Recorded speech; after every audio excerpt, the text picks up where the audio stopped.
want to learn how to drift and slide the F80 M3 chassis, huh?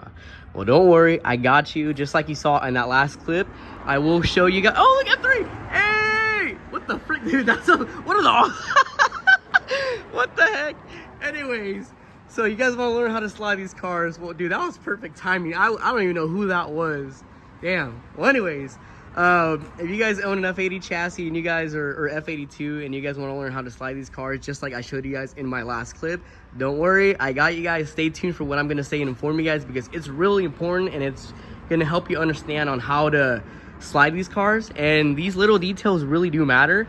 So yeah, stick around and stay tuned for this video. Got you guys, stay tuned, and I hope you enjoy. What people do, they try to brake stand in this car in order for it to get, you know, to slide, you know, power slider, you know, hit like a corner or something like that. You don't need to do that because this car literally drives as if it were a manual. People don't understand that these are dual clutch transmission cars, meaning that they don't have torque converters like, you know, regular automatic transmissions.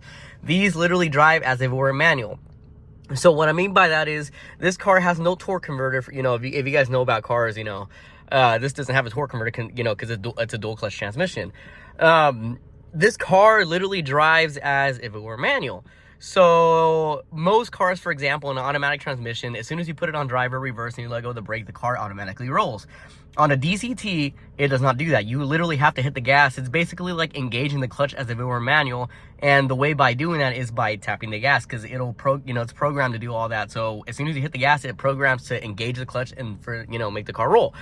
So I've noticed that a lot of people, what they do is they do a brake stand to do a burnout in an M chassis car, and you don't need to do that because this car literally drives as if it were a manual. So first and foremost, this car has two traction modes. If you push the mode once, both of the lights turn on. You're not supposed to have it both on because I think the MDM is like a stability track or something like that, or stable track, however you say it. And if you want to fully engage traction, you have to hold the button down, the traction button, and it's just going to be one single light. And that means that, you know, it's 100% the traction's off, and that's exactly what you want. Now, here's a trick to this car. You don't have to do a brake stand. Again, this is a dual clutch transmission vehicle, meaning it drives exactly like a manual. So in a case like this, what you would have to do, before anything, I reckon that you do this at your own risk. What you have to do is, if you're in first gear, because obviously that's what you have to start off in, all you do is just step on the gas, just smash the gas, and it'll act as if it's popping clutch. Start in first gear, and for this car, second and third gear are my sweet spot personally. Other people you know may have third and fourth. Keep in mind, this car is a twin turbo V6, and this car is not like an LS car where it's easier because you could just tap the gas and, you know, feather the throttle, and, you know, it slides like butter. This car does too, but you got to keep in mind that this is a turboed car, so you can't let the RPMs drop, because if you let the RPMs drop while you're sliding, the wheels will get traction and the car will correct itself, and you technically have to maintain a higher RPM in order to have that boost engaged, in order for the wheels to be spinning. If you drop the RPM, then like I said, it's going to grab traction and it's going to correct itself, and you can, you know, potentially crash the car. So that's rule number one in this car specifically, is you have to have a higher RPM in order to maintain that boost level. That way you can maintain and hold a slide. If you let it drop, it's going to correct itself and you're probably going to spin out or crash. Second of all, you got to know how to obviously counter steer, meaning if the car's going left, you have to turn the wheel right to, can have it, have the car sliding.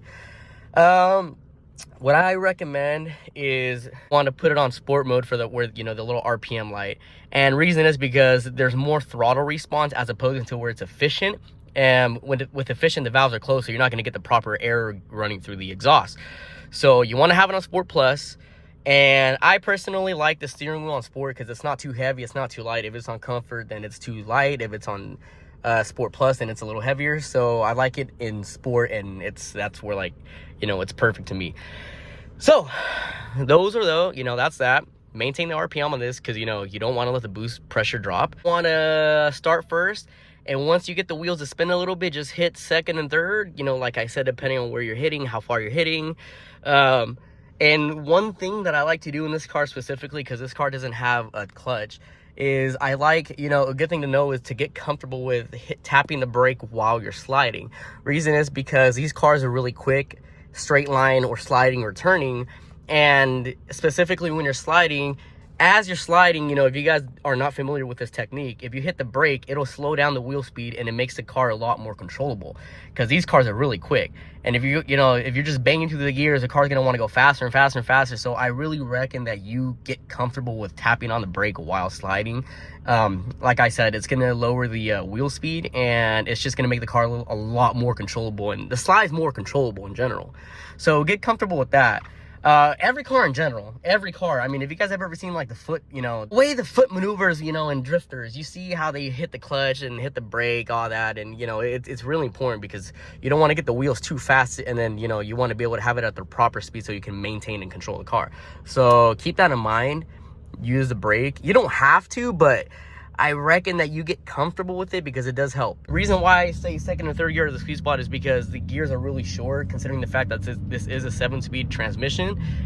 So yeah, second and third gear are the sweet spots. Step on the gas at a dead stop.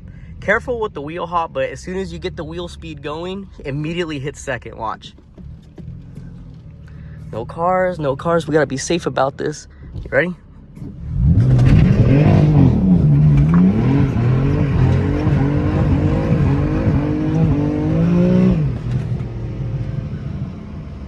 So yeah, that's how you slide an F80. Let me show you guys once again. You gotta be careful, no cars, no cars. So start first, and once you start first, immediately second and third, depending on how wide you wanna go.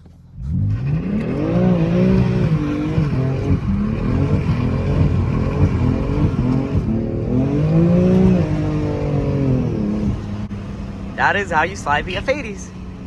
Very easy, must I say. Very, very easy. These cars are well balanced out, and I really love how they slide. They're quick though, so you gotta be pretty, you know, you gotta have some sort of experience with sliding, because these cars are very, very, very quick, especially when it comes to sliding. So you gotta be very careful on how these cars go, because if you don't know what you're doing, this car will get off on you, and I'm telling you right now, you will more likely wreck the car. They're quick, and if you have an F80 or G80 now that they're faster, you know exactly what I mean. That's how you drift these. All right guys, thank you guys for watching.